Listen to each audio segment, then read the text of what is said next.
మన సిబిల్ రిపోర్ట్లో fake loans ఉన్నా కానీ లేకపోతే ఆల్రెడీ క్లోజ్ చేసినా కానీ ఓపెన్ స్టేటస్లో అకౌంట్ ఉన్నా కానీ అదేవిధంగా unnecessary credit enquiries personal information లాంటివి తప్పుగా ఉన్నా కానీ ఏమవుతుందంటే మన సిబిల్ స్కోర్ అనేది డౌన్ అవుతుంది.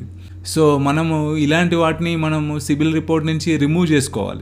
రిమూవ్ చేసుకోవడం వలన మన సిబిల్ స్కోర్ అనేది స్టేబుల్గా పెరగడానికి అవకాశం అనేది ఉంటుంది. ఈ వీడియోలో మనం ఫేక్ లోన్స్ కానీ లేకపోతే ఆల్రెడీ క్లోజ్ చేసిన ఓపెన్ స్టేటస్లో ఉన్న అకౌంట్స్ని కానీ పర్సనల్ ఇన్ఫర్మేషన్ చేంజ్ చేసుకోవాలన్నా కానీ అదేవిధంగా క్రెడిట్ ఎంక్వైరీస్ లాంటివి రిమూవ్ చేయాలన్నా కానీ ఎలానో తెలుసుకుందాం.